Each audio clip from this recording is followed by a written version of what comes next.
Welcome back to the Breakfast Express show. It's time for us to take our first discussion. Why are certain commodities that we have in large quantity crazily expensive across Nigeria? A good example is cement. We are no longer dependent on importation, yet the price of a bag of cement has hit the sky in recent years and still on a steady increase. The House of Representatives has resolved to investigate the persistent rise in the cost of building materials across Nigeria following a motion sponsored by Oboku Abonsi Zibe of Foriji. Presenting the motion at a plenary, Foriji expressed concern that despite Nigeria's abundance of raw materials such as limestone, sand, granite, and timber, the prices of construction materials have continued to surge sharply, worsening the country's housing crisis. And we have reports from Comfort Olayinka.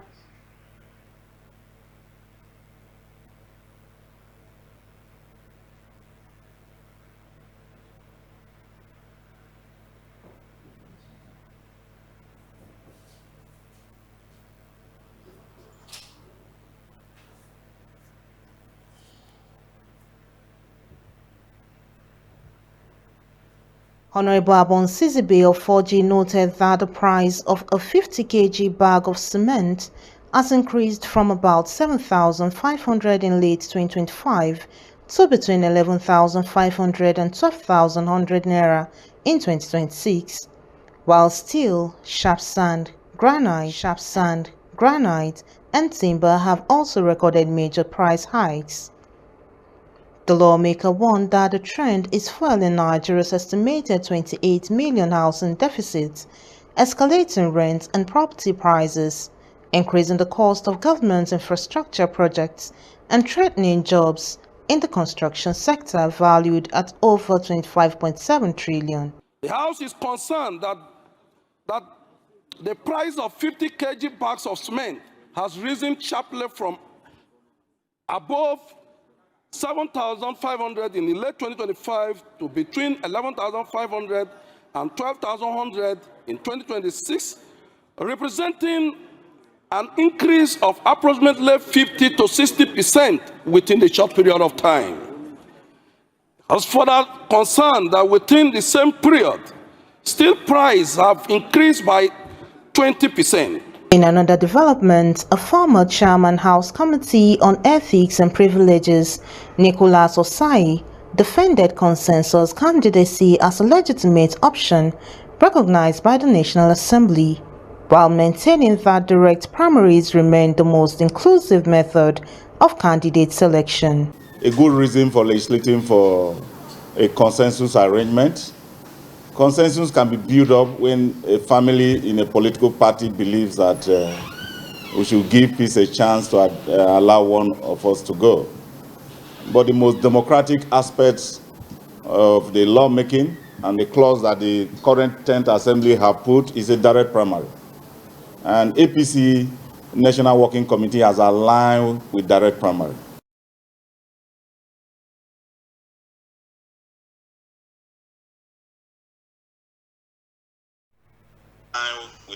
Okay.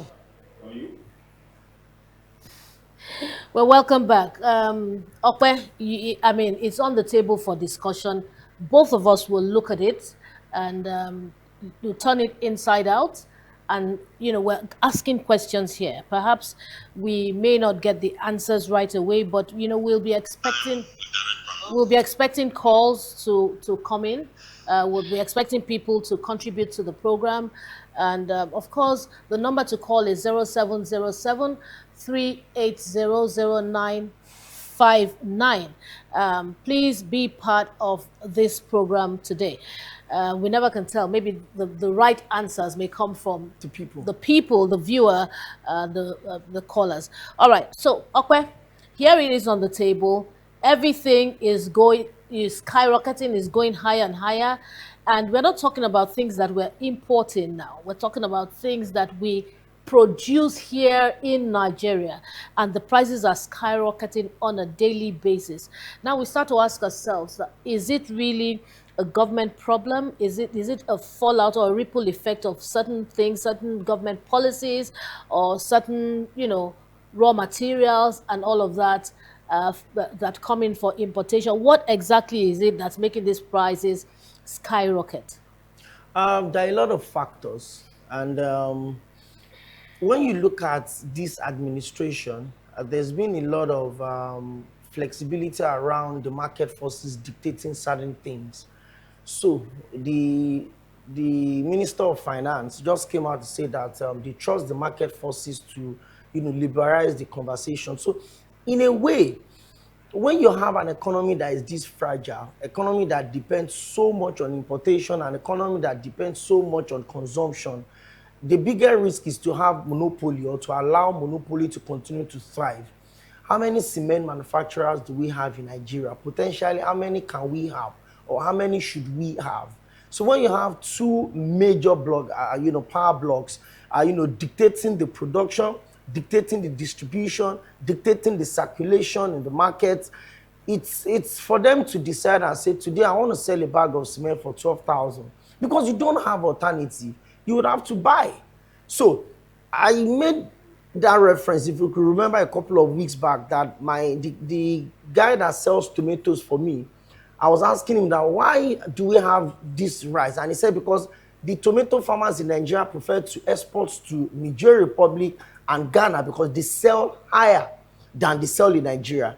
So there are a lot of factors that come into this, but primarily it has to be security issues, whether you like it or not. As long as the outskirts don't feel safe, as long as, there were reports a couple of months back that in a cement factory in Ogun State, some expatriates were abducted at the site of a cement factory right there in Ogun State. So when there are issues like that, it's a combination of a lot of things. So one, we have monopoly. So we have certain individuals dictating the price. And that monopoly is being backed by the government, because the government is also not doing what they should do. So when you push your responsibility to individuals, they have the right to wake up and say, today, I want to sell at whatever price I want to sell. Two, the market regulatory force is very low. The government don't exactly have a strong grip on the market, because they've not subsidized the market enough. So people are complaining about the cost of housing, affordability, and all of that. But you cannot blame me. If I'm buying a ton of granite, I was buying it for maybe 55,000 naira before. Now I'm buying it for 160,000. I'm buying a bag of cement. A bag of cement that was 5,500. It's not going for 13,000, 14,000. 2,500. So if I buy these things at this cost, how much is a ton of rod? How much do they sell granite, sharp sand, all of these things? So you're not going to tell me how much I will place my rent, because you did not subsidize what I bought in the market. How much are they selling a pack of tiles now? Kitchen things, all those electrical fittings, they are very expensive. So when you have certain individuals monopolizing the market, would wake up every day. Do you know how high cement had gone in the last 4 years? 1 week it is 8,015 naira. The next week is already 11,000. It comes back to 10,300. Then people are excited. It go back again to 12,010 naira.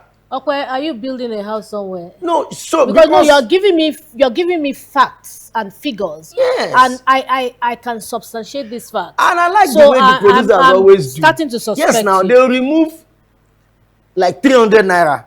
You people will be happy that cement has come down. Then the next price will go 700 naira. So the 300 naira they remove, they've added 400 naira to it. So it's a problem. Cement especially. Because we have in excess. We have absolutely no reason to be selling. We don't import cement in this country anymore. We have a call on the line. Let's take this first call. Hello, good morning. Good morning.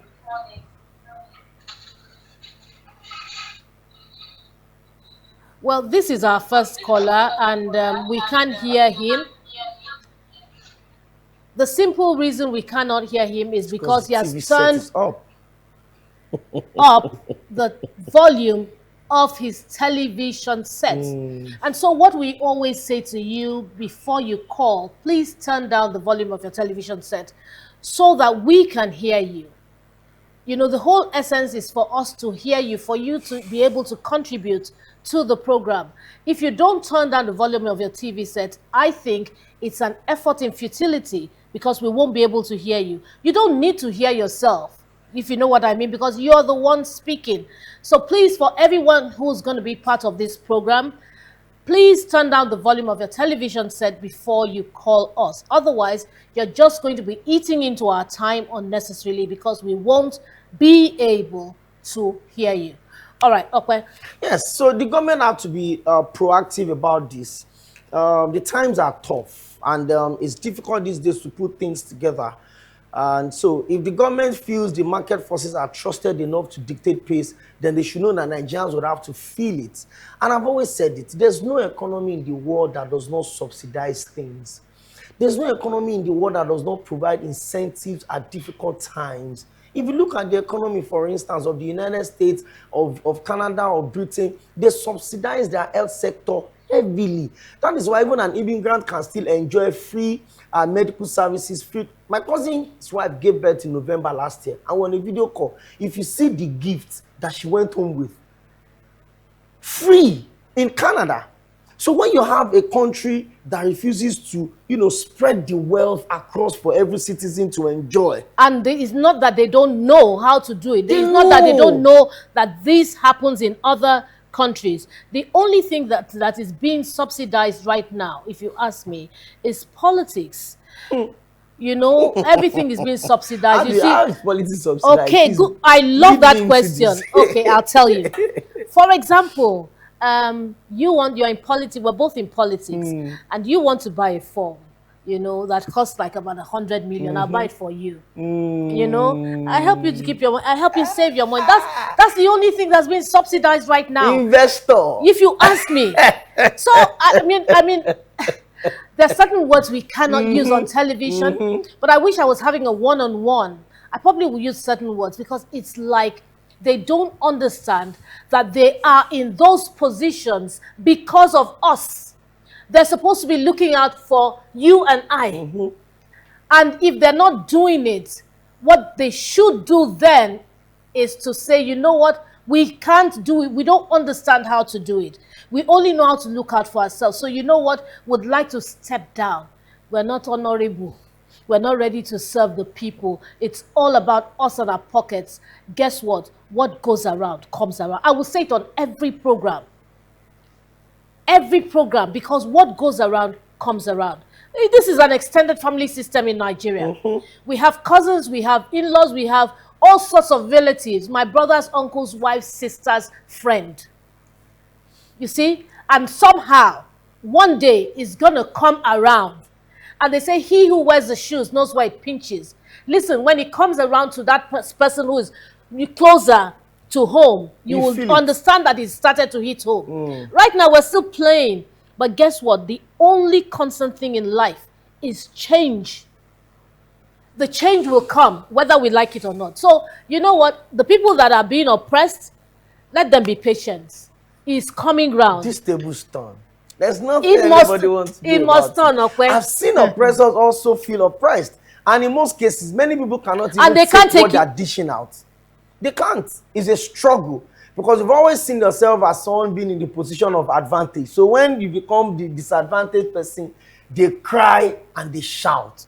I really hope that the government will look into it, because whether we like it or not, all of these numbers, these GDP figures being brought up by the Nigerian Bureau of Statistics does not transmit to good governance. Oh, our GDP had gone up 5.2%. Is the quality of life of the people going up? Is it getting better? Are the people feeling safer? So when the ADC is saying that transmit these your statistics to quality life for Nigerians, that is what the opposition should be saying. Okay, you see, what you said, that they can't take most of these things. It's the same thing playing out for Adams Oshiomhole today. And we discussed this behind the camera. He was in a very good position. He fought for the masses, and then he now became a leader. Became part of them. He became a leader. He became part of them, and he was doing the same things that he said, that he didn't want government to do to the people. He was doing to the people, and now he's trying to, get back that name. Well, I hope he does. All right, Dokwe, we don't have time, so we can't go on. We'll take the next topic, and that's going to be by you. Okay, and let's look at the second story. In the wake of the crisis in South Africa, which has affected many Africans and caused the death of 2 Nigerians, former Minister of Aviation Femi Fani-Kayode, has revealed that President Bola Ahmed Tinubu has approved his redeployment as Nigeria's ambassador designate to South Africa. Fani-Kayode disclosed this in a statement yesterday, explaining that the decision followed his request to be reassigned after he was initially nominated for the diplomatic posting to Germany. According to him, he formally communicated his concerns about the Germany's posting to the Ministry of Foreign Affairs and requested consideration for redeployment to South Africa instead. Okay, we're looking at xenophobic attacks against Nigerians and other nationalities in South Africa. Well, we said it in passing. Femi Fani-Kayode to South Africa. What do you think about that? Well, you know, like I said, Femi Fani-Kayode is a suitable candidate if he takes away his anger. Because he's somebody who, you know, hitherto I used to look at as being a very polished young man. And I remember having a series of interviews with him back in the 80s. And at that time, you know, this man had a lot of finesse and he was well respected by me. And then all of a sudden, I see a completely different human being, you know, on the pages of newspapers, on television, you know, throwing punches, exchanging words. And, you know, I try to marry the two Femi Fani-Kayodes, you know. The one you knew and the one you are seeing. Exactly. And I'm not able to quite do that. And I start to say to myself, then something has gone wrong. Of course, people insinuated that he was on all sorts of whatever, he was using certain things. That was not, those were allegations. I don't know. But if it was true, I'm sure that by now he knows better. And for Femi Fani-Kayode to say he didn't want to go to Germany, he knew why he didn't want to go to Germany. And if he was offered another posting, I think it's time to say to himself, you know what, I've been given an opportunity. Prove yourself. It's time for me to prove myself.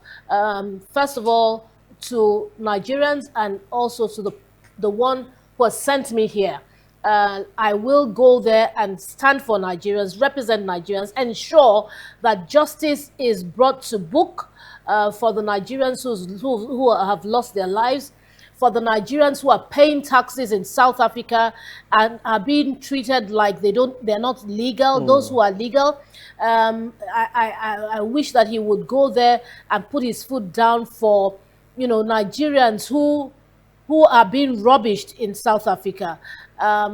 He needs to let the South Africans know that Nigeria is a great country. We're great in human and natural resources. We have intelligent people. You know, I'm sorry, second to none. I have absolutely no apologies. Nigerians are second to none when it comes to intelligence. And perhaps that's why we have a lot of, well, I won't say a lot, some Nigerians, you know, channel their intelligence negatively. But you see, over a period of time, by the time Nigeria starts to become great again, these same Nigerians who have this same intelligence and are channeling it negatively will start to channel it positively. So I think Femi Fani-Kayode should go out there to, first of all, fight for Nigerians, because that's his primary responsibility. Any other thing is, for me, is not important. And again, for people who are facing xenophobic attacks from South Africans, I think that their countries should stand for them and bring South African leaders to book. Because if the leaders are there and this kind of things are happening, they cannot say that they don't know about it. And they need to stop their people from behaving like what I don't want to say. Because when you behave as wild as that, then there are names we give in Nigeria to people, human beings who are wild.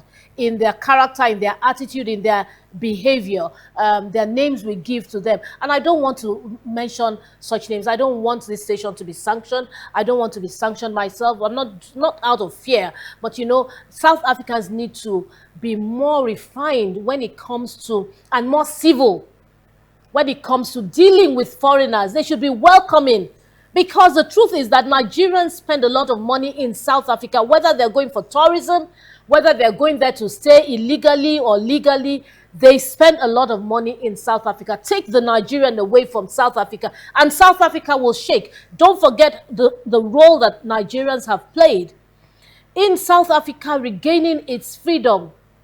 During the apartheid days, I remember how the government will tax Nigerians to be able to support South Africa. For those who don't know, just bringing it to your notice, I mean, I wish this program could be aired in South Africa and they could see and hear.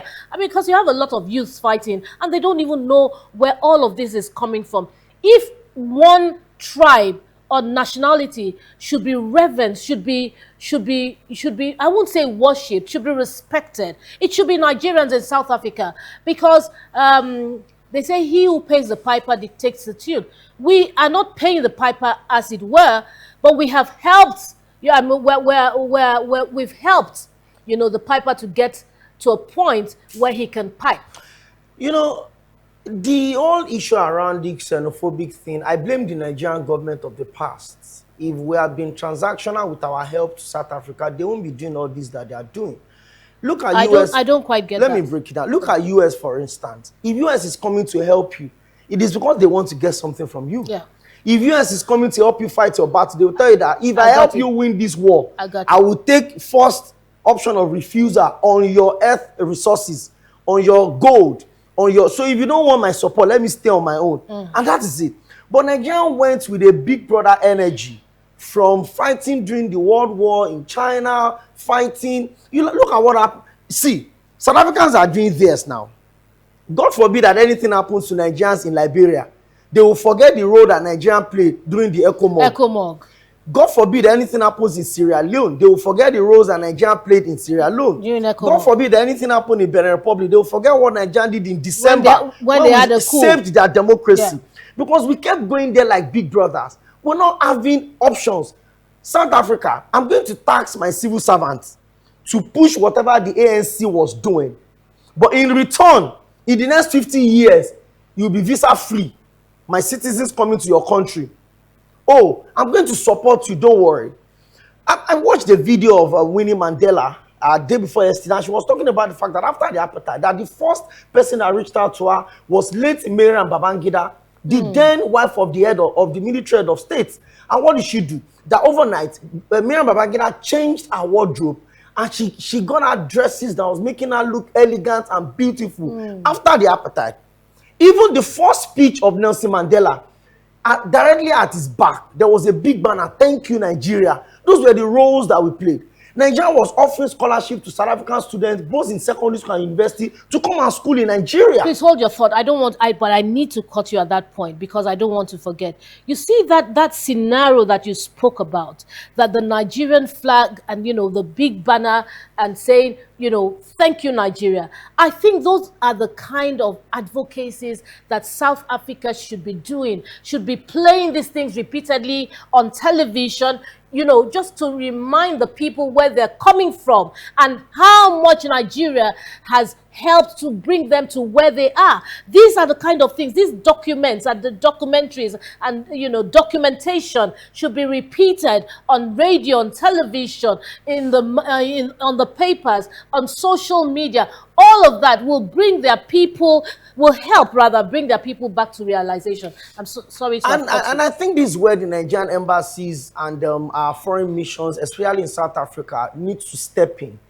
Maybe there's a poor issue of transferring history. Maybe the leaders of South Africa did not transfer history to their younger generations that are protesting today, that when you were being treated like second-class citizens in your own country. So when your parents and grandparents, perhaps. Of course. So they don't know. When they are being treated like second-class in their own country, this country stood for you. They didn't just release statements. They were actively funding your advocacy.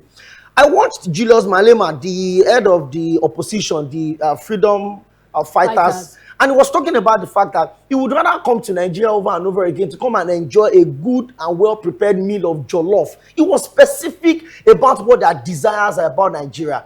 The truth is this: we could have Nigerians that are not exactly documented or legal in these countries, but you have to protect these individuals. You know what I found out? That if you overstay your visa in South Africa, if you want to go out, they could arrest you at the airport and still charge you to court for being an illegal immigrant. So even Nigerians that are not documented that want to leave South Africa, they can't even leave. Yeah. They cannot leave. So the question is this: is this truly about people taking your jobs, or there's an underlying issue around social change? Maybe you felt your ladies were more accessible before migrants started coming in. Oh, the South African that you could easily talk to, maybe take 2 bars of yarn when you want to go for a lobola. Lobola over there is what we call introduction and engagement here. And you do all of those things. But now you feel like Nigerian guys are coming into the system. They are, in quotes, polluting your girls. They are taking your girls from. So this is not really about the work. They are just using that as a cover face. You know the problem? Some of these South Africans are not very educated. You know why? During the apartheid, they were not going to school. They were on the street protesting every single day. So a Nigerian graduate will go to South Africa and he will not do the jobs in the wine press. He will not do the job of the cleaner. He will set up his own court, his own chamber, and employ people. So if you say they are taking your jobs, are you qualified for those jobs? Not even that. If you say they are taking your jobs, then why don't you do the jobs yourself? How come there was a vacancy for them Nigerians to come and take? Because the country is your country. The jobs were always there. And all of a sudden, Nigerians are taking your jobs. Why would any South African drop a South African to take a Nigerian? The truth is that the South Africans were never there in the jobs. Because the they were not qualified for those jobs. And made these jobs available, and they started to work in these jobs. So it's about you and you and you, not about the Nigerian. The South Africans need to pause for a moment and look inwards and look at themselves and say to them, especially the Black Africans, you know, they need to say to themselves, you know, what is it that we're not doing right? For me, if I was in their position, I would just see it as a challenge, and I would see it as an opportunity for me to step up my game and get better. So that those opportunities, I can also come out and say, I have the same degree this person has, but yeah, give me this job. Exactly. So would you tell me that you didn't go to school, a doctor took your job? Or you that didn't go to school, a lawyer took your job? Or you that didn't go to school, a pilot took your job? In the morning in South Africa, you see some of the men. They're drinking. They are drunk. They're drunk. Early in the morning, when the Nigerian would rise and get set for the day, for the hustle of the day, the South African will be drunk from the previous night and be talking rubbish. How long do you want the women to wait for you? If they see the Prince Charming, Nigerians have got charm. That is the thing. Nigerians have got charm. They've got charm. They've got charm. So I mean, there's no way, you know, and that's unfortunate. You guys just go get and step up your game. That's it. But you know, I hope that this xenophobic attacks, you know, because it's now spreading to some other tribes, and we need to also look at that, and we hope that, you know, their countries will be able to fight for them, because and you know, the funny part is that Ghana too, you know, Ghana too, they are starting to flex and show that they have chests. Excuse me, we know what you guys were doing here. Have you forgotten? There's a reason they call it Ghana must go. Yeah. We don't want to remind anybody. We're supposed to be one and the same. Maybe we need to start telling some stories. No, let's not start yet. No, maybe we need to start telling some people some stories. We can just be giving some tips. There's a reason they call it Ghana must go. No, let's not give them stories. Let's just give them tips. We've already said Ghana must go. That means something. There's a reason people like pop-off and the way it's being sold, though, in the show glass. That people that carry it around, though. No, maybe people need to hear these stories. Or the bread. No, we need to. But okay, let's stop. But we're telling you, let's. No, they said that if you don't meet on your motor back baton, because it seems they are forgotten where they're coming from. So we'll remind them we cannot open our doors to you, and then we give you every support you need. And then you wake up all of it, and you're killing us. How? Don't try and do like South Africa or Ghana. Ghana, we know stories. We call you our 37 state for a reason.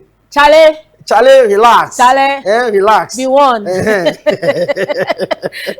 All right, I think we should be getting prepared to go to our next discussion story. But like we said, we don't want these xenophobic attacks, whether it is on Nigerians or otherwise. I think it's time for South Africa to go and sit down and think about what they're doing, because it doesn't really make any sense. All right, it's time for us to move to our third discussion. The outbreak of hantavirus. Well, that's of great concern. So the outbreak of hantavirus on a cruise ship carrying passengers from across the world is a situation that authorities say they are taking incredibly seriously. Two big words: incredibly and seriously.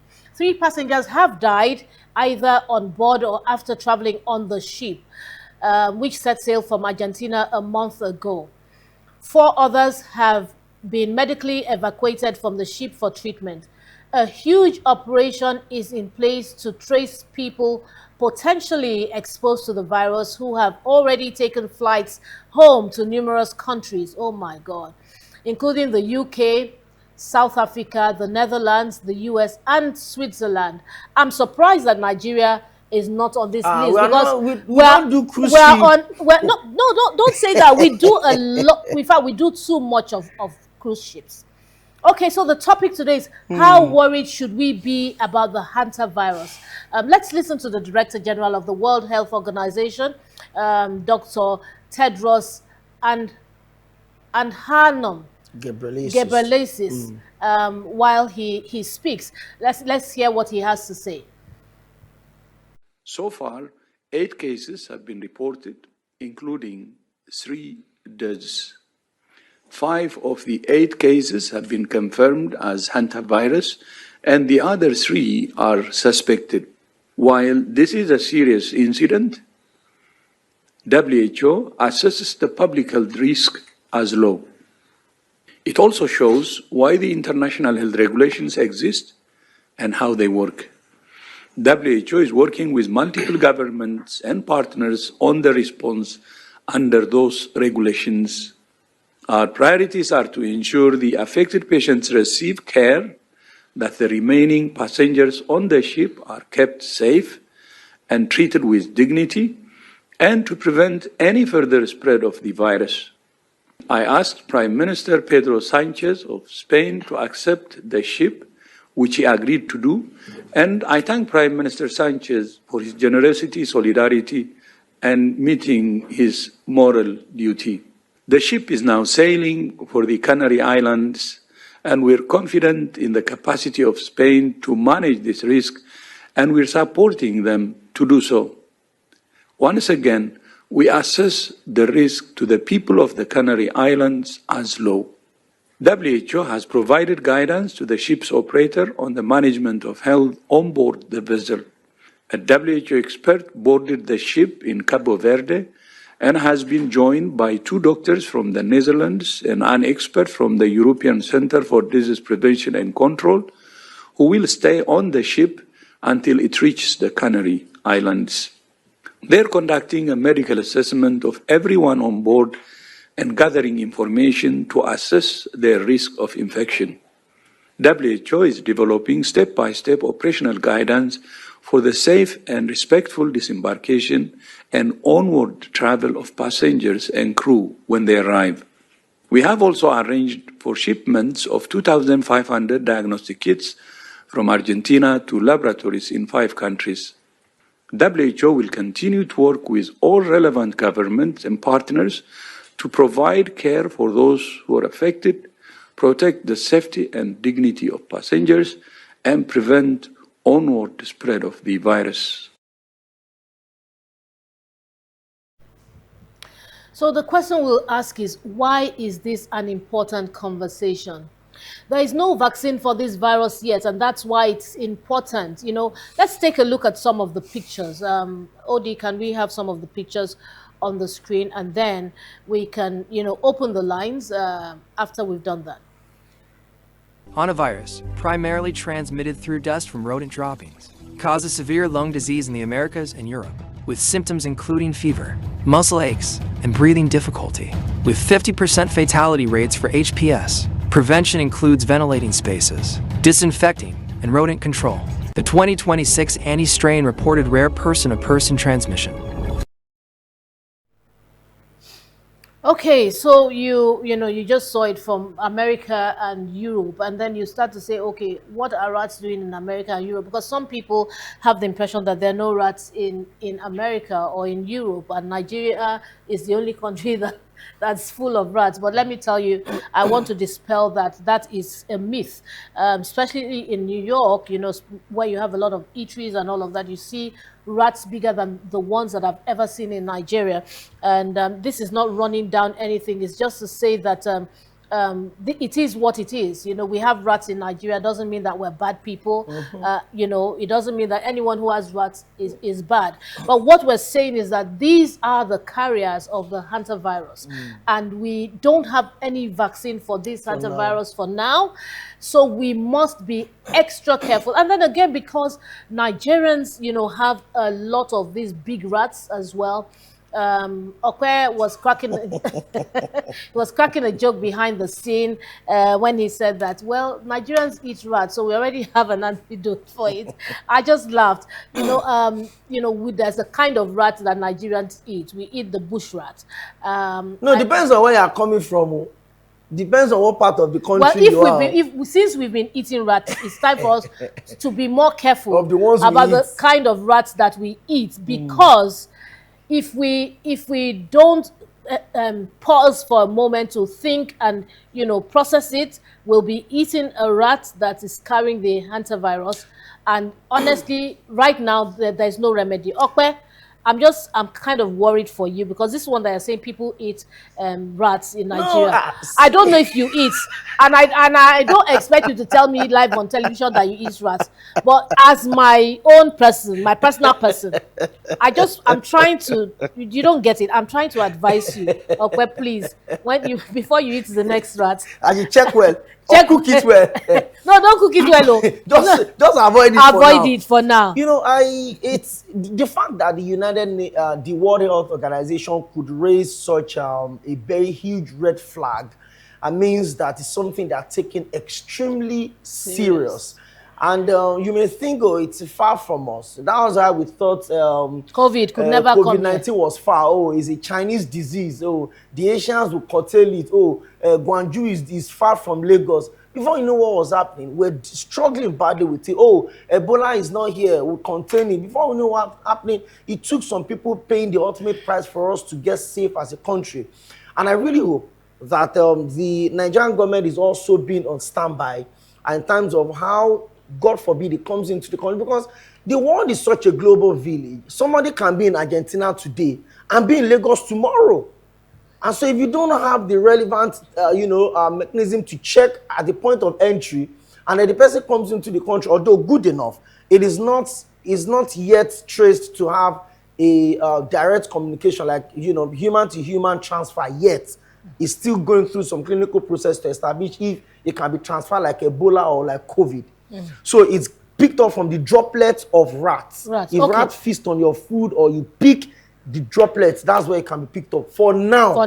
All right, while we're at that, I'm just wondering where all our callers have gone. Is it because of the rains? Is the network bad? What's going on? We're expecting you to call us, and the number you can reach us is 0707 3800959.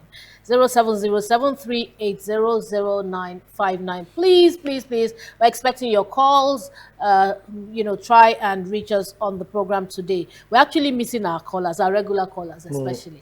All right, the hantavirus is what we're discussing, and we're looking at keeping safe. We haven't gotten out of the coronavirus thing yet. We are still trying to manage. The world economy crashed with the coronavirus, and it was when coronavirus came out that people started to work virtually. That's when this whole thing took the scene, took over the world. So we don't want the hantavirus, because we don't know what else is going to come and take over the world, you know.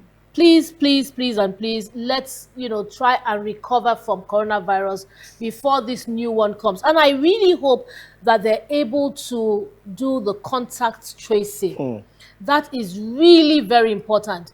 You know why?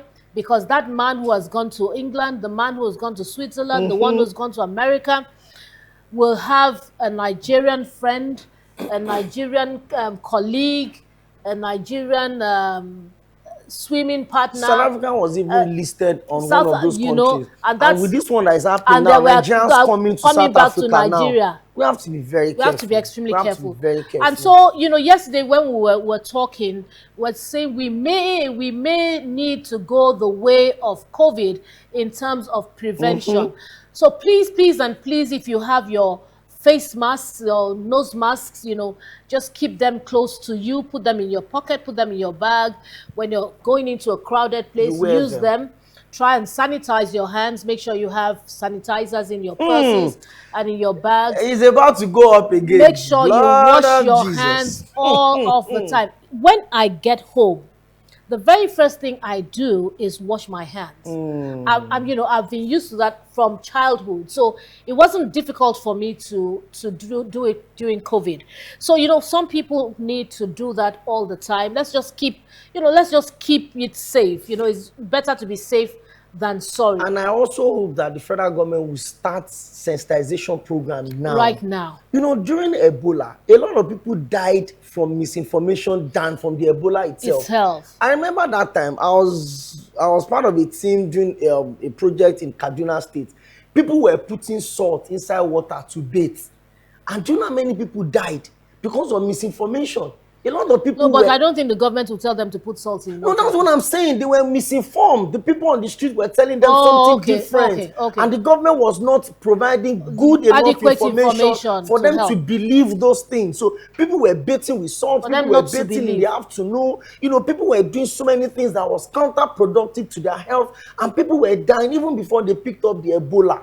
So this is the point where the government needs to start talking to the people. And more importantly, they must be language sensitive.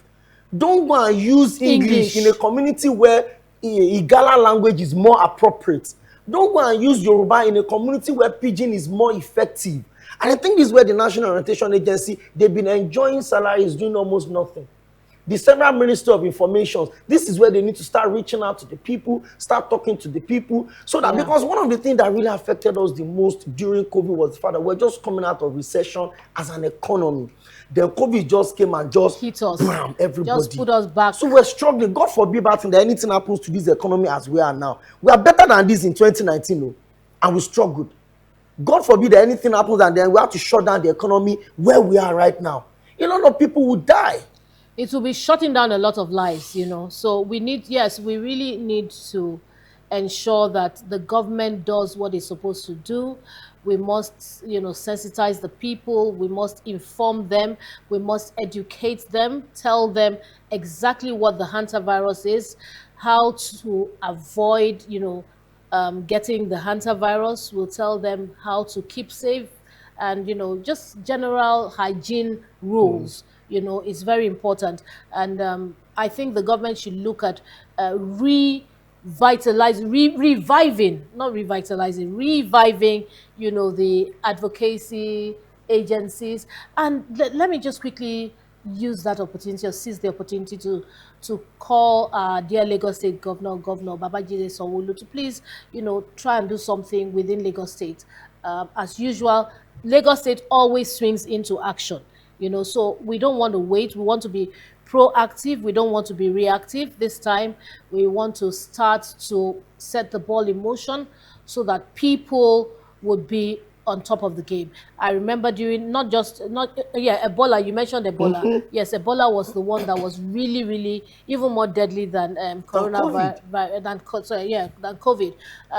You know, the Lagos State, the way Lagos State swung into action for me was what saved a lot of Lagosians. You know, and you know, if Lagos goes down, that's where I'm going to. If the population in Lagos, if Lagos we go down, That's Before it. you say Jack, he's in Zamfara, he's in It's Benue, it's he's in everywhere. Sokoto, he's in everywhere. Exactly. And I mean, I think we're enjoying some level of a bit of luxury in down south here. We still have considerable level of medical services, but in some of those other states in this country that I've been to, it's a no. So we are. Okay, I also think that education is very important. I tell people education is not a scam. People think education is a scam. It's not a scam. Education is very important because you see, for example, people that were bathing with salt, if they knew better, They wouldn't have done it. Nobody wants to die. You know what I'm saying? But because they just take it hook, line, and sinker. I was buying something from somebody, and they brought a little baby. I think another person who sells within that market brought her baby. The baby was covered with rashes, and she was recommending that they use, I can't remember what it was, and in my mind I'm You're like, no way. I couldn't even believe it. I couldn't believe it.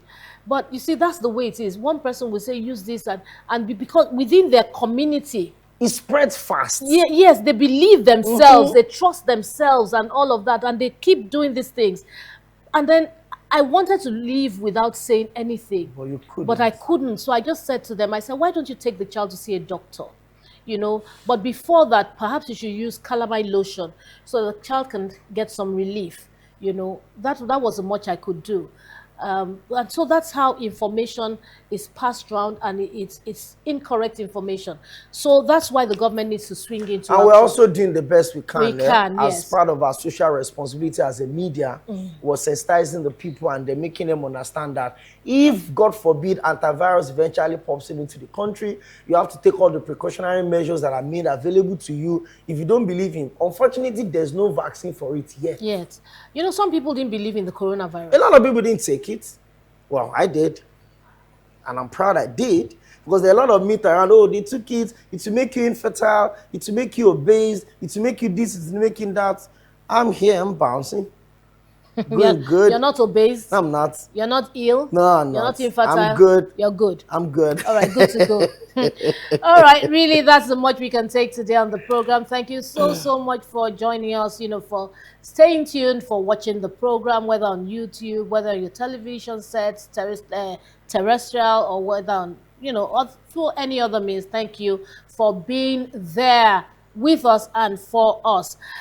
This is the last for this week. We're going to take a break tomorrow and Sunday, but we will, by the grace of God, return on Monday with the Breakfast Express show.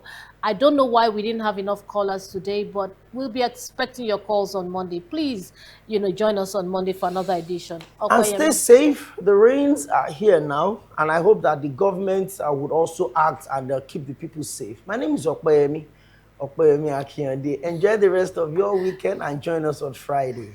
On Monday, rather. Apologies. Okay, so when I want to talk about Okpeyemi and I say Okpeyemi Akiyode, I'm just mimicking him, because Okpeyemi is the one man on television who always calls his name twice. For emphasis, just in case you don't know, it is Okpeyemi Akiyode. All right, my name is Tong Aderele. Thank you for watching this program, and as I always say, every single day, go stand in front of the mirror, look at your inner self, and ask yourself, are there anything is there anything, or are there any things you need to change about yourself so that the world will be a better place? If that is the case, do it, and do it ASAP. Thank you for watching the show. I hope to see you again on Monday. Have yourselves a good weekend. I sure will, by the grace of God.